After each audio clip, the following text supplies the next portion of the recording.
Salut les loulous! Aujourd'hui, on teste un nouveau format, plus clair, plus structuré.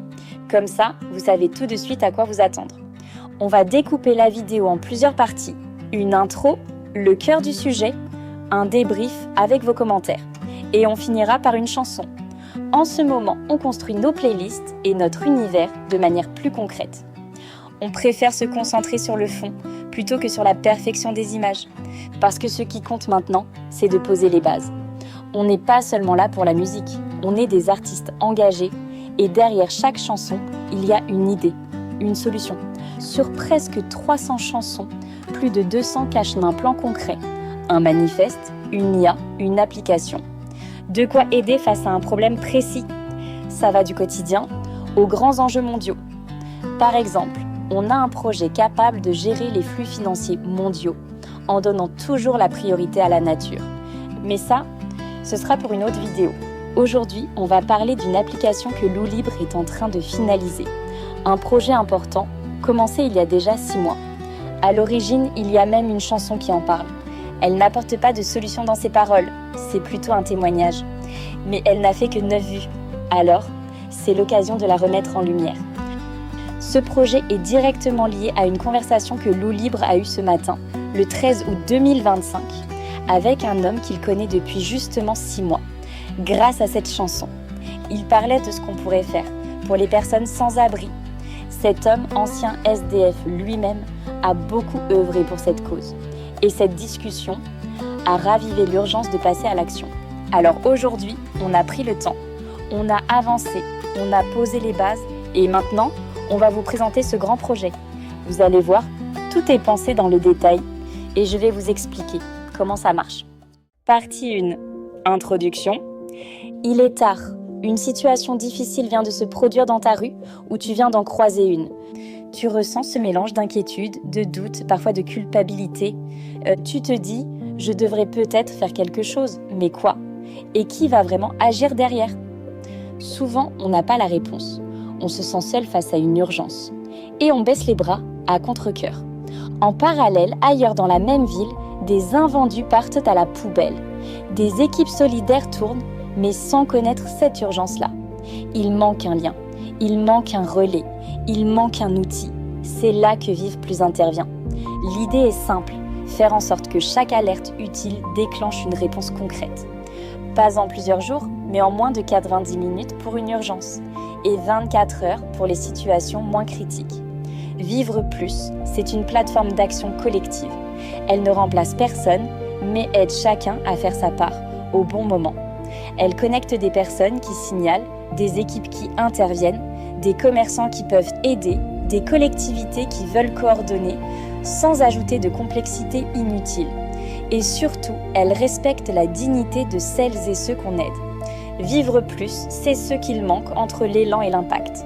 Une passerelle, un moteur, un cadre qui rend l'aide plus fluide, plus rapide, plus juste. Pas un gadget, pas une application de plus. Un réflexe collectif utile, traçable, adaptable, une manière d'agir à plusieurs sans se perdre, une façon de ne plus laisser une situation grave devenir invisible.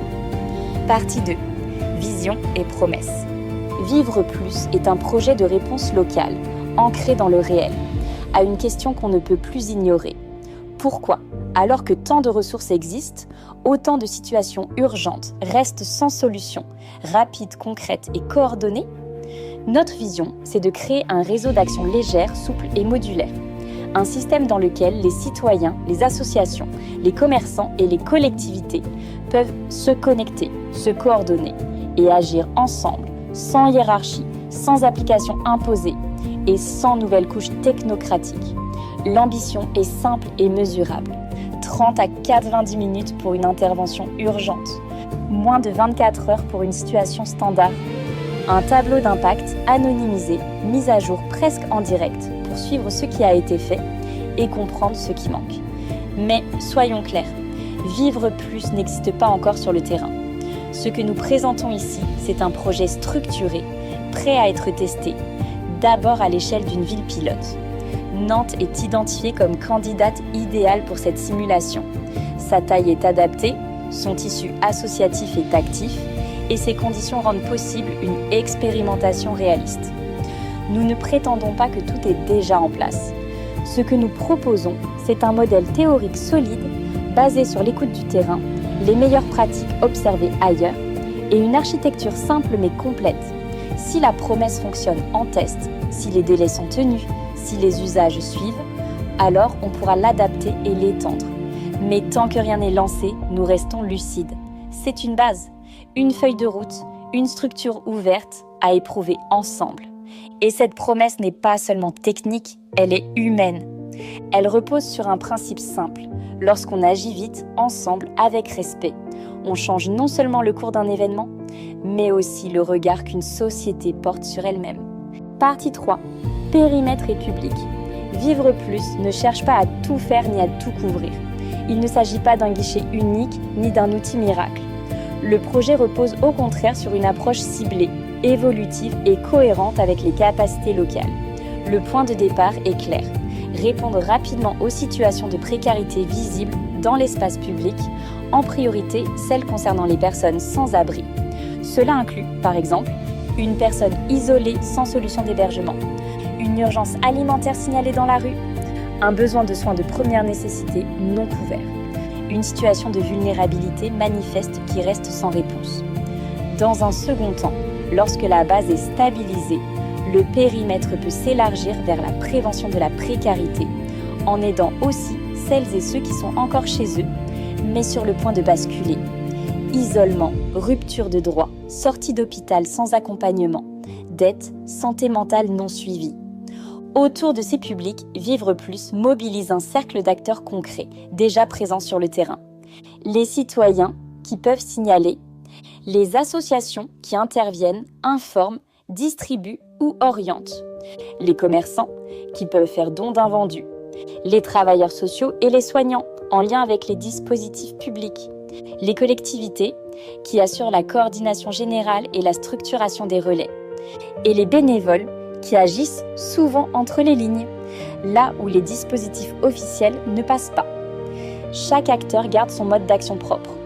Il ne s'agit pas d'homogénéiser les méthodes, mais de proposer un langage commun, une base partagée, qui facilite les interventions croisées, sans doublons, sans perte d'informations et avec des délais maîtrisés. Vivre Plus, c'est donc une plateforme interstitielle qui relie sans contrôler, qui optimise sans remplacer et qui fait en sorte que l'aide arrive là où elle est possible et surtout là où elle est attendue. Partie 4. Fonctionnement cœur, du signalement à l'impact. Vivre Plus repose sur un principe simple. Chaque signalement doit pouvoir devenir une action concrète, rapide et adaptée. Mais pour que cela fonctionne, tout doit être pensé comme un circuit logique, fluide, sans friction inutile, sans perte de temps, sans doublon. Tout commence par un signalement. Celui-ci peut venir d'un citoyen, d'un bénévole ou d'une association. L'interface est conçue pour être la plus simple possible. Un champ de texte libre, quelques catégories à cocher, une photo optionnelle, une position approximative. Pas plus. L'idée est que le geste de signaler reste accessible à tous. Une fois le signalement reçu, une intelligence artificielle intervient. Elle n'agit pas seule, mais sert d'assistant. Elle extrait les éléments utiles, propose une catégorisation du besoin, évalue l'urgence et génère un score explicite sur une échelle claire. Ce score n'est jamais arbitraire. Il est fondé sur le contenu, le contexte local, l'heure, la météo, la densité de signalement dans la zone et surtout la charge déclarée ou estimée du terrain. Si la situation est critique, elle est priorisée immédiatement. Si elle ne l'est pas, l'utilisateur est informé avec respect et reçoit d'autres propositions utiles. Faire un don ciblé, s'inscrire comme bénévole, partager des adresses de ressources proches. En cas d'engorgement, un message clair explique que toutes les équipes sont mobilisées et qu'un nouveau signalement pourra être utile dans quelques heures si la situation persiste. En parallèle, chaque signalement crée un profil de besoin. Ce profil regroupe plusieurs dimensions: alimentaire, hygiène, hébergement, médical, administratif, familial. Il est mis à jour à chaque action enregistrée, ce qui évite les redondances et permet d'adapter les priorités en fonction de l'évolution réelle des situations. Quand le besoin est identifié, le système alerte directement la structure la plus pertinente. Cela peut être une maraude, un centre d'accueil, une distribution, une équipe mobile. Si aucune confirmation de prise en charge n'arrive dans les délais définis, une escalade automatique est déclenchée vers des partenaires de débordement identifiés à l'avance. Tout est documenté, sans relance manuelle nécessaire. Vivre Plus est compatible avec les dispositifs existants. Il n'a pas pour but de remplacer le 115 ou les canaux institutionnels, mais de leur envoyer des informations lisibles au bon format avec des horodatage clairs. Cela se fait soit via API, soit via message formaté, soit par protocole supervisé. Ce qui rend le système transparent, c'est l'impact visible. Chaque action réalisée alimente un tableau public mis à jour en continu. Ce tableau ne contient aucune donnée personnelle. Il affiche des indicateurs simples, temps de réponse moyen, repas distribués, logement trouvé, invendu récupéré. Et quand une surcharge est détectée, le système affiche aussi les éléments de contexte pour que les citoyens comprennent que la tension est réelle et pas un défaut de gestion. Enfin, Vivre Plus pense aussi à celles et ceux qui n'ont pas accès au numérique. Des cartes physiques sont prévues, QR code ou puce NFC, distribuées par les structures habilitées. Ces cartes permettent d'accéder à certains services, comme des bornes de distribution ou des touches, sans avoir besoin d'un compte ni d'un smartphone. Et si aucune carte n'est possible, un simple code écrit peut suffire, avec une vérification rapide par téléphone. Chaque étape du système est conçue pour qu'aucune action utile ne soit perdue. Le but n'est pas de surveiller ni de contrôler. Le but, c'est d'éviter que l'aide arrive trop tard, ou pas du tout. Partie 5. Module clé. Vivre Plus repose sur des modules concrets, activables à la carte. Chaque acteur peut choisir ce qui lui est utile sans devoir tout adopter d'un bloc. Cette approche modulaire permet de s'adapter aux capacités du terrain, sans imposer de fonctionnement uniforme. Le premier module concerne les invendus alimentaires. Il est basé sur le cadre légal actuel, notamment les dons autorisés pour des produits dont la date de durabilité minimale est dépassée mais encore consommable. Les commerçants partenaires peuvent déclarer leurs invendus via une application simple avec photo, description et fenêtre de retrait. Les associations ou collectifs locaux peuvent alors organiser des tournées courtes pour récupérer et redistribuer ces produits. L'objectif est double: éviter le gaspillage et renforcer la solidarité locale. Le deuxième module repose sur des distributeurs solidaires connectés. Ces bornes, placées dans des lieux sécurisés comme les gares ou les mairies, permettent d'accéder à des repas, des kits d'hygiène ou des biens de première nécessité grâce à un QR code ou un jeton temporaire. Des quotas sont définis pour garantir l'équité en cas d'affluence. Et un tirage circulaire permet de réguler les créneaux. La télémétrie embarquée permet de suivre les stocks, d'anticiper les pannes et de limiter les déplacements inutiles. Ce système peut être soutenu par des commerçants en responsabilité sociale, qui peuvent parrainer une borne de manière discrète. Un troisième module est le système de points. Des crédits sont attribués par les structures habilitées, selon des critères clairs, pour permettre un accès à certains services comme les repas, les douches ou les laveries. Ce système n'est pas basé sur la méritocratie, mais sur des besoins constatés. Des garde-fous sont prévus pour limiter les abus. Les comptes disposent d'un système de réputation et des contrôles serveurs sont effectués régulièrement. Autre brique essentielle, le don ciblé. Tout citoyen peut, en un clic, financer une action précise.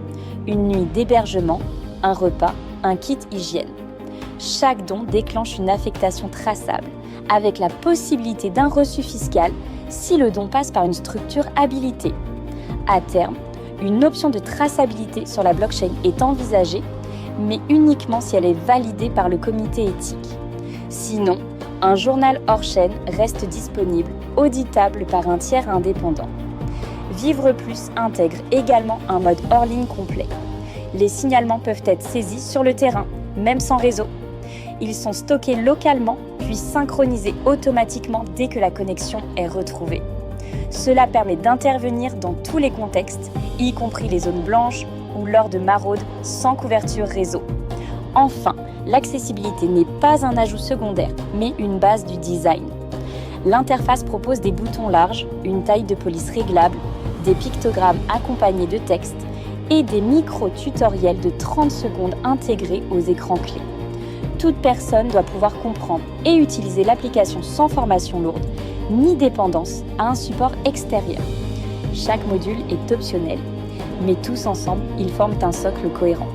Ils permettent de mutualiser les ressources, d'optimiser les actions et de rendre visible ce qui était jusqu'ici dispersé et souvent invisible. Partie 6. Adoption terrain et plateforme ouverte. Vivre Plus n'est pas un outil figé qu'il faudrait accepter tel quel. C'est une plateforme modulaire conçue pour s'adapter à la réalité de chaque territoire en fonction des moyens, des priorités et des pratiques locales. Concrètement, chaque acteur peut activer uniquement les briques qui lui sont utiles. Une association peut choisir d'utiliser uniquement la partie signalement, sans les modules logistiques ou les distributeurs. Une collectivité peut se brancher uniquement sur les tableaux de bord ou sur le module d'analyse de charge. Un commerçant peut participer sans jamais toucher à l'application, simplement en scannant ses invendus. Il n'y a aucune obligation d'entrée complète dans le système. Cette souplesse repose sur 2 piliers. D'abord, une architecture ouverte. Toutes les briques sont conçues avec des connecteurs standards. Des API permettent d'afficher les alertes dans des outils déjà utilisés par les acteurs locaux. Il n'est donc pas nécessaire de changer de logiciel ou de procédure. L'objectif est d'éviter d'imposer un nouvel apprentissage tout en renforçant la coordination. Ensuite, un langage commun simple est proposé. Il repose sur les rôles partagés du système ICS, déjà utilisé dans la gestion de crise dans plusieurs pays. Cela permet à des structures très différentes de se comprendre, sans fusionner ni modifier leurs pratiques. Chaque rôle est clairement défini, mais adaptable selon les besoins. Pour faciliter la prise en main, l'interface intègre des micro-formations express. Elles sont intégrées directement dans l'application, sous forme de vidéos de 30 à 60 secondes, qui expliquent chaque fonction. Pas de manuel PDF ni de documentation technique. L'apprentissage se fait en situation, au moment utile. Un pack d'intégration express est aussi prévu pour les associations. Il inclut des comptes préconfigurés, 2 micro-tutoriels essentiels et un accompagnement terrain par un bénévole référent pendant une journée. Cette approche vise à réduire au maximum les obstacles à l'entrée, notamment pour les petites structures qui manquent de temps ou de personnel. L'adoption terrain ne repose donc pas sur la promesse d'un outil révolutionnaire. Elle repose sur une logique d'utilité immédiate. Vivre Plus est conçu pour s'insérer dans les pratiques existantes, alléger les charges et améliorer la réactivité, sans forcer une réorganisation globale. Ce n'est pas un système que l'on subit, c'est une boîte à outils que l'on ouvre quand elle peut aider. Partie 7. Gouvernance, confiance, éthique. Aucune plateforme ne peut durer sans un cadre de gouvernance clair, stable et juste. Vivre Plus s'appuie sur une approche hybride qui combine ancrage local, participation citoyenne et règles de fonctionnement précises pour éviter les blocages ou les dérives. La gouvernance locale repose sur un comité mixte. Il rassemble des représentants d'associations, des agents de la collectivité, des professionnels de santé et des citoyens tirés au sort. Ce comité ne gère pas le quotidien, mais il fixe les grandes orientations, priorités d'évolution, budget à affecter, validations éthiques. À cette structure de base s'ajoute une couche participative décentralisée, accessible à tous les utilisateurs impliqués dans la plateforme. Elle permet de voter ou de donner un avis sur certaines décisions stratégiques, évolution des règles, intégration de nouveaux modules ou approbation de certains partenaires. Pour les situations urgentes ou les cas non prévus, un protocole de débordement est défini à l'avance. 3 niveaux sont prévus: intervention locale, renfort régional, puis relais vers les services d'urgence. Ce protocole est automatique, sans attente de validation humaine, pour garantir la continuité de service en situation critique. Les relais partenaires comme la Croix-Rouge ou la Protection civile peuvent être mobilisés directement via API, webhook ou messagerie prioritaire. Un test grandeur nature est organisé tous les 3 mois pour s'assurer que ces relais fonctionnent réellement en cas de surcharge. La traçabilité est un autre pilier fondamental. Tous les flux critiques, dont distribution de points, validation sensible, sont inscrits dans un registre auditable. Un certificat public de confiance affiche en continu les indicateurs principaux. Taux de réussite, temps de réponse, usage des fonds, proportion d'actions respectant les délais. Pour garantir une lecture honnête, 2 jeux d'indicateurs sont séparés. La capacité nominale d'un côté et la capacité en surcharge de l'autre. Cela évite de masquer les tensions du système sous des moyennes trompeuses. Vivre Plus respecte strictement le cadre du règlement général sur la protection des données.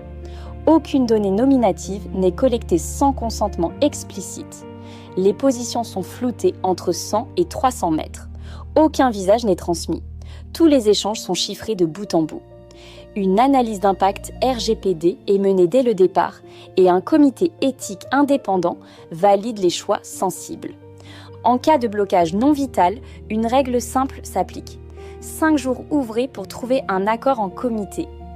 Si aucun consensus n'est atteint, l'équipe opérationnelle tranche temporairement, en rendant compte au comité à la réunion suivante. Les décisions critiques liées à la sécurité ou à la protection des données restent de la responsabilité du référent légal et du délégué à la protection des données. Ce cadre est conçu pour éviter les abus, protéger les personnes et créer un climat de confiance durable. Parce qu'une action bien intentionnée, sans garde-fou, peut malgré tout faire du mal.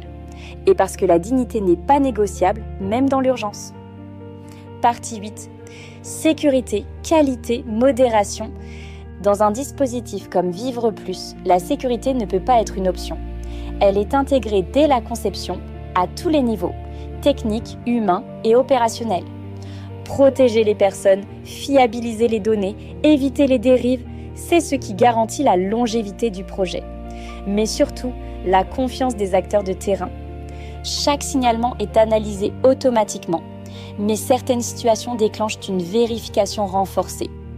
Lorsqu'un signalement est jugé sensible, il est obligatoirement validé par un deuxième intervenant. Ce double regard humain permet d'éviter les erreurs critiques ou les abus de signalement. Pour s'assurer que la qualité reste constante, un échantillonnage aléatoire est effectué régulièrement. 10% des actions sont revues par un humain, de façon confidentielle et documentée. Des mécanismes automatiques gèlent temporairement les comptes ou les jetons si des comportements anormaux sont détectés. Répétition suspecte de signalement, incohérence de données ou usage excessif sans justification. Des objectifs de service sont affichés publiquement. Par exemple, au moins 80% des urgences doivent être traitées en moins de 90 minutes. Ces engagements ne sont pas symboliques. Ils sont mesurés chaque semaine et servent à ajuster la régulation du système si nécessaire. Concernant les modules physiques, comme les distributeurs solidaires, des protections simples mais robustes sont prévues. Les jetons ne sont pas transférables, des limites journalières sont appliquées et des vérifications ponctuelles peuvent être réalisées sur le terrain. Tout est journalisé côté serveur, sans identifiant nominatif, mais avec des traces techniques suffisantes pour détecter les abus. Côté infrastructure, tous les hébergements sont situés en France ou dans l'Union européenne, avec des prestataires certifiés. Le chiffrement est activé partout, aussi bien pour les données en transit que pour les données stockées. Des tests de sécurité sont réalisés régulièrement. Le code est revu, les accès sont limités au strict nécessaire, les sauvegardes sont quotidiennes et un plan de reprise est activable en moins de 2 heures en cas d'incident majeur. Un protocole de crise est également prévu. Il permet d'activer une cellule dédiée en cas d'attaque, de fuite de données ou de dérèglement du système. Toutes les actions sont horodatées, transparentes et auditées de manière indépendante si besoin. La modération ne concerne pas uniquement les utilisateurs. Elle s'applique aussi à la façon dont on présente les données. Vivre Plus ne publie jamais d'images de personnes aidées sans leur consentement explicite. Aucun visage n'est montré, aucun cas n'est utilisé à des fins de communication sans validation par le comité éthique. Ce principe protège autant la personne aidée que la crédibilité du projet. La sécurité, ce n'est pas une case à cocher, c'est ce qui permet à chacun d'agir sans avoir à douter du cadre. Et dans un projet qui repose sur la confiance, il ne peut y avoir d'impact sans exigence. Partie 9. Visibilité et mobilisation, stratégie influenceur. Vivre Plus n'a pas vocation à faire du bruit pour exister, mais sans visibilité, aucun projet ne décolle. Pour mobiliser rapidement, durablement et au plus près du terrain, il faut s'appuyer sur celles et ceux qui parlent déjà à des communautés nombreuses, même quand leur approche ne correspond pas toujours aux standards attendus. Sur les réseaux sociaux, certains créateurs de contenu filment leurs actions auprès de personnes sans abri. Ils offrent des repas, proposent une nuit à l'hôtel, une douche, une coupe de cheveux. Certains sont sincèrement engagés, d'autres surfent sur l'émotion. Mais quel que soit leur degré d'intention, une chose est claire, ils ont un impact réel sur leur public. Ils parlent à des centaines de milliers de personnes, ils sont suivis, partagés, repris et surtout, ils existent déjà. Ils représentent une part non négligeable de l'écosystème social.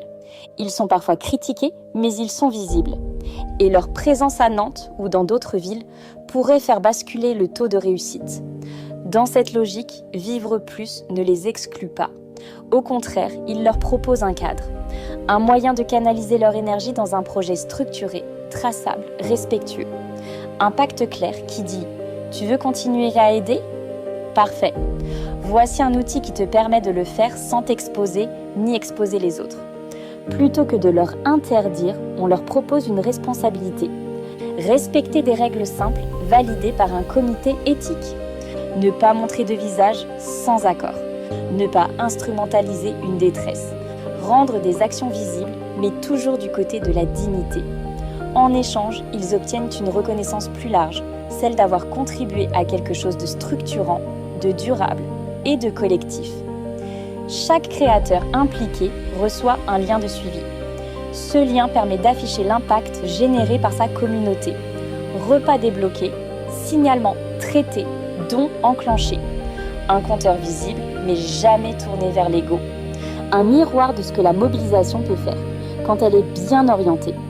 Pour aller plus loin, des formats courts sont co-créés avec eux. Des tutoriels, des lives pendant les opérations, des récits de réussite racontés avec pudeur mais sans filtre. Et surtout, des défis citoyens simples, duplicables, qui permettent à chacun d'agir à son échelle. La stratégie repose donc sur un équilibre.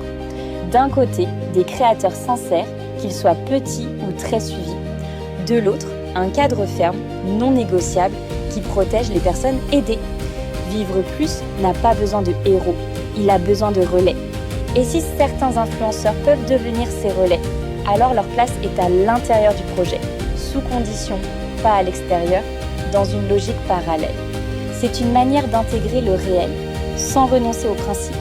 Une manière de faire avec, plutôt que contre. Et peut-être l'un des leviers les plus puissants pour créer un effet boule de neige dès les premières semaines. Partie 10. Inspiration mondiale, transposée à notre usage. Vivre Plus n'est pas sorti de nulle part. Il est le fruit d'une observation active de ce qui fonctionne ailleurs, dans des contextes différents, mais avec des défis similaires. L'objectif n'a jamais été de copier. Il s'agit de s'inspirer, d'adapter et de construire un modèle français, ancré dans nos réalités, mais enrichi des réussites internationales. Plusieurs pays ont déjà expérimenté des solutions innovantes dans le domaine social, logistique ou technologique. En Estonie, les services publics sont pensés de façon modulaire. Chaque citoyen ou acteur utilise uniquement ce dont il a besoin, sans devoir entrer dans un système centralisé rigide. Cette logique à la carte a directement influencé la structure ouverte de Vivre Plus, où chaque brique est indépendante, activable selon les besoins du terrain. Aux États-Unis, le système ICS, utilisé dans la gestion de crise, propose un langage commun pour coordonner des acteurs très différents. Pompiers, soignants, associations, autorités locales.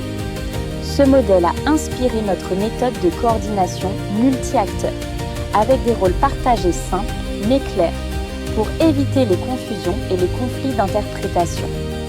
Dans plusieurs pays d'Afrique, des applications agricoles ont réussi à fonctionner en zone hors réseau, avec des interfaces simples et des mécanismes de synchronisation différés. Ce retour d'expérience a été fondamental pour concevoir le mode hors ligne de Vivre Plus, notamment pour les maraudes, les quartiers non connectés ou les téléphones basiques. Au Japon, des outils pensés pour les personnes âgées ont permis d'imaginer des interfaces vraiment inclusives. pictogrammes lisibles, texte en langage clair, boutons larges, navigation intuitive. Cette philosophie a été intégrée dès le départ dans la conception ergonomique de la plateforme. L'association Charity Water, qui œuvre dans l'accès à l'eau, a mis en place une transparence radicale sur ses actions. Chaque euro est traçable. Chaque projet a une carte, un compteur, un suivi. Ce niveau d'exigence a inspiré le tableau d'impact public de Vivre Plus et le certificat de confiance qui accompagne les dons, les signalements et les interventions. Enfin, au Canada et en Finlande, des politiques dites de logement, d'abord ont prouvé que des actions ciblées, bien coordonnées et bien documentées peuvent produire des résultats rapides et visibles. Ces modèles ont encouragé l'intégration de formats courts, comme les opérations 72 heures dans le projet, pour démontrer rapidement l'utilité du système. Vivre Plus est donc un projet français, mais nourri de ce que le monde fait de mieux. Il ne cherche pas à réinventer ce qui fonctionne déjà, mais à le transposer intelligemment, sans naïveté et avec une exigence d'adaptation permanente. C'est ce croisement entre la proximité du terrain, l'expérience d'autres contextes et la capacité à traduire ses idées en outils simples qui donne à Vivre Plus sa cohérence. Et c'est ce mélange entre enracinement local et ouverture globale qui en fait un projet à la fois réaliste, ambitieux et potentiellement exportable. Partie 11. Nantes, ville pilote. Nantes n'a pas encore été sollicitée officiellement. Aucune démarche n'a été engagée auprès de la mairie, des associations locales ou des services sociaux. Mais dans le cadre théorique du projet Vivre Plus, Nantes a été choisie comme ville pilote potentielle pour construire un scénario cohérent, ancré dans le réel et testable sur le terrain si les conditions sont réunies. Ce choix n'est pas arbitraire. Nantes présente plusieurs avantages objectifs pour une première expérimentation. Une taille intermédiaire, ni trop dense ni trop étendue. Un tissu associatif déjà bien structuré. Une culture d'innovation sociale reconnue. Un réseau de transport et de services relativement lisible. Dans cette hypothèse, tout a été conçu pour pouvoir tester le modèle Vivre Plus dans un cadre maîtrisable, sans dépendre d'une infrastructure trop lourde ni de circuits institutionnels bloquants. Mais cela reste un scénario simulé et il est important de le dire avec transparence. D'autres villes pourraient également jouer ce rôle de première expérimentation. Grenoble et Brest, par exemple, présentent des profils très favorables. Réseau citoyen actif, territoire à taille humaine, tradition d'expérimentation sociale. Plus tard, si le modèle est validé et que les indicateurs de réussite sont clairement atteints, il pourrait aussi être envisagé à plus grande échelle. Paris ou Marseille, bien que plus complexe, pourraient à terme intégrer le dispositif à condition que les bases aient été solidement éprouvées ailleurs. Dans tous les cas, la logique reste la même. Commencer petit, avec sérieux, documenter, valider, puis essaimer de façon réaliste avec les bonnes briques au bon moment. Nantes n'est donc pas un point d'arrivée, c'est un point de départ probable, mais encore hypothétique. Et si demain d'autres villes se montrent plus volontaires, plus rapides ou plus adaptées, alors c'est là que Vivre Plus ira en priorité. Partie 12. Taux de réussite, hypothèse et lucidité. Avant toute mise en œuvre, il faut poser les choses avec lucidité. Un bon modèle sur le papier ne garantit rien tant qu'il n'a pas été testé sur le terrain. Mais on peut, dès maintenant, dégager des ordres de grandeur crédibles, basés sur les mécaniques du projet, les retours d'expérience et les simulations opérationnelles. Avant toute correction, le taux de réussite théorique du modèle Vivre Plus est estimé à environ 78%. Sur le terrain, sans optimisation, on peut s'attendre à un taux situé entre 65 et 70%. Une fois les briques prévues dans ce dossier mises en œuvre, on peut viser un taux théorique proche de 90%, avec une réalité terrain estimée entre 78 et 80%, à condition que les relais soient bien activés et que la dynamique locale suive. Avec les 5 leviers faciles intégrés dès le départ dans la feuille de route, notamment le pack association prêt à l'emploi, le retour d'impact immédiat après chaque action, les campagnes de visibilité hyper locales, une première victoire visible dès la première semaine et l'espace personnalisé. Mon impact, on peut raisonnablement espérer un taux de réussite entre 82 et 84% la première année à Nantes. Des pics ponctuels à 85% sont possibles si l'adoption est rapide dès les premières semaines. Si l'on ajoute à cela les mécanismes de régulation dynamique entre la capacité réelle et la demande, les relais automatiques vers des partenaires de débordement et la montée en charge progressive de la visibilité, le taux stabilisé sur l'année pourrait atteindre 85%, même avec des pics de tension. Dans certaines conditions exceptionnelles, notamment si la surcharge est bien absorbée, des pics à 4,28% peuvent être atteints sans que le système ne perde son équilibre. Un garde-fou important est prévu. Si le volume de signalement dépasse 200% de la capacité estimée, une régulation automatique est déclenchée. Les relais sont activés et l'affichage public indique que le système fonctionne en mode dégradé, sans masquer les chiffres. Même dans ces conditions, l'objectif reste constant. Maintenir le traitement des urgences vitales au-dessus de 90%. Pour rester dans les zones hautes de performance, certaines conditions minimales doivent être réunies. Il faudra au moins 5 associations partenaires actives dès le lancement. Une opération de type 72 heures, très visible au cours du premier mois. 10 distributeurs connectés opérationnels autour du 4e mois. Au moins 3 influenceurs sincères engagés. 10 à 15 ambassadeurs locaux et 2 outils déjà utilisés par des associations branchées à l'API de la plateforme à la fin du semestre. Les risques principaux sont identifiés. Un retard d'adoption des associations peut être compensé par un pack express d'intégration et la mise en place de binômes bénévoles pour accompagner les structures. En cas de panne ou de saturation des bornes, un stock tampon et une astreinte locale doivent être prévus. Face au débat public sur la dignité des personnes aidées, le comité éthique et la charte image doivent pouvoir intervenir dès les premières communications.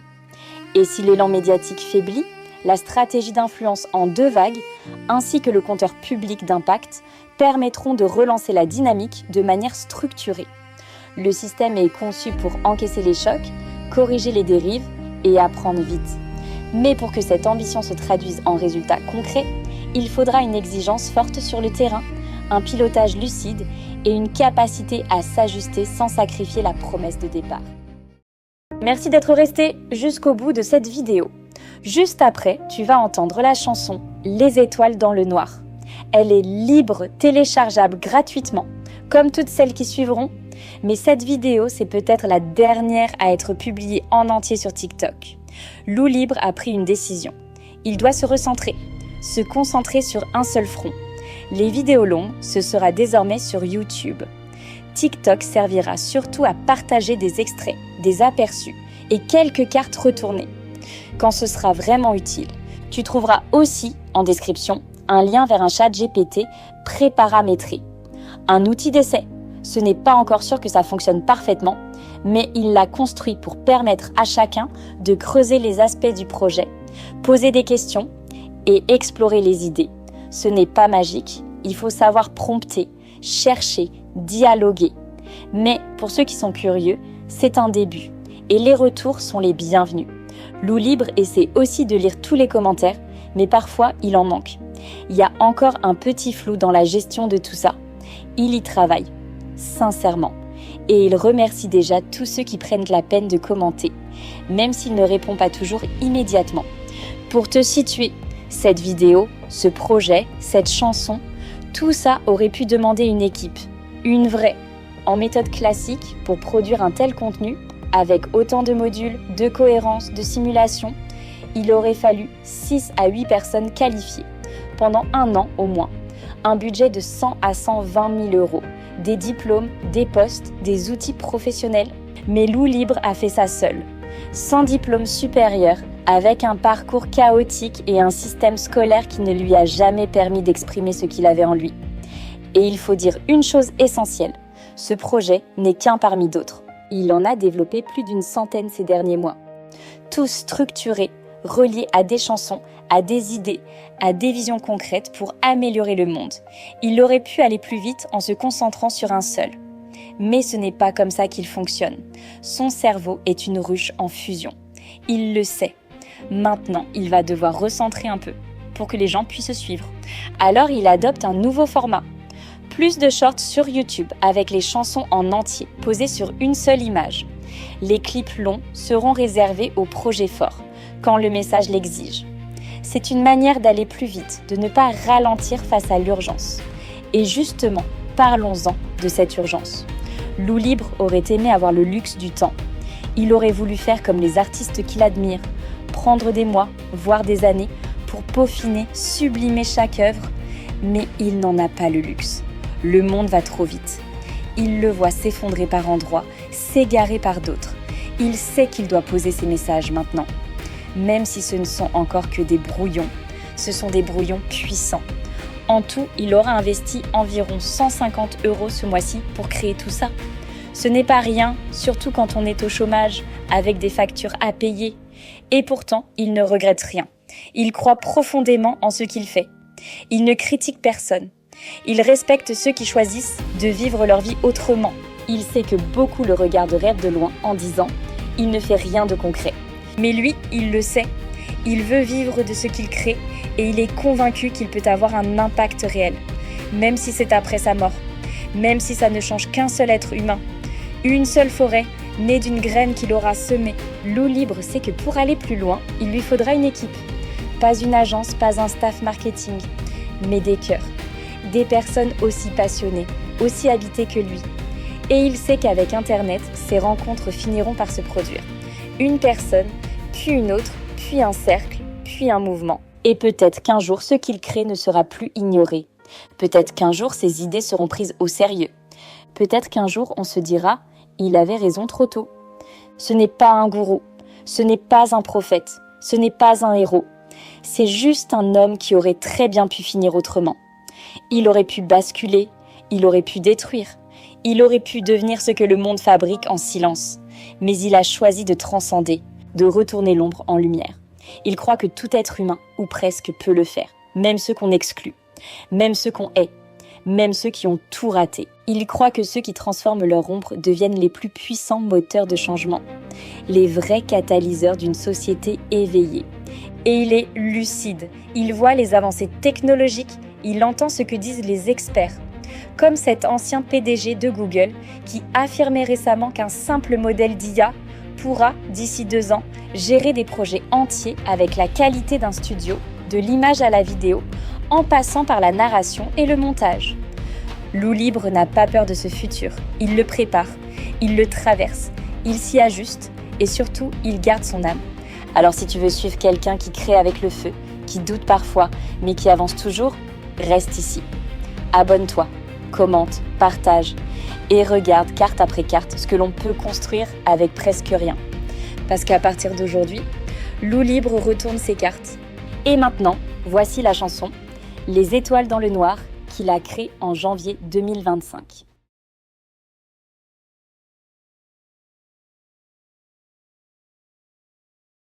Tu sais, la rue, c'est bien plus qu'un décor.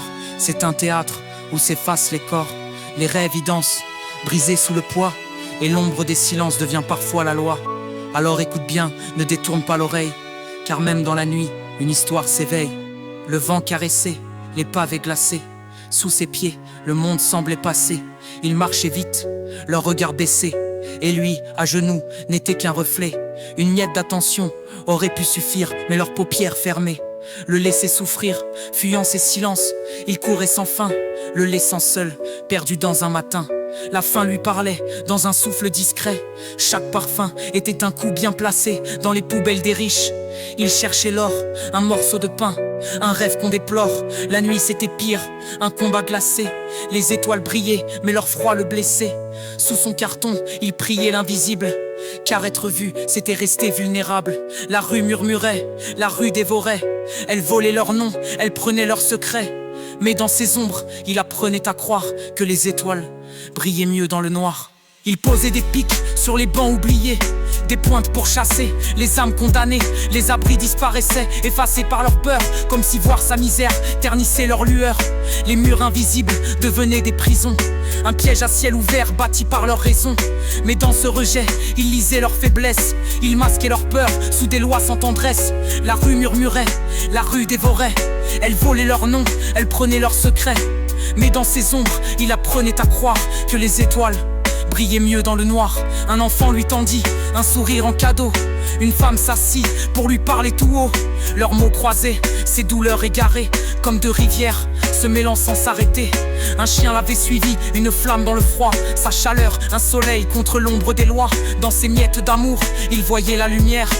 Même si le givre déchirait sa prière, la rue murmurait, la rue dévorait. Elle volait leurs noms, elle prenait leurs secrets. Mais dans ses ombres, il apprenait à croire que les étoiles brillaient mieux dans le noir.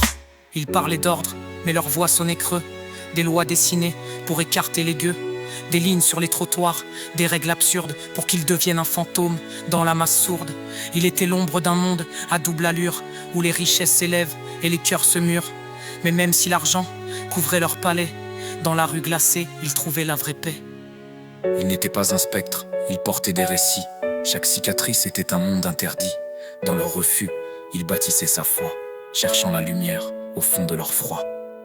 Et toi qui passes, lève donc les yeux.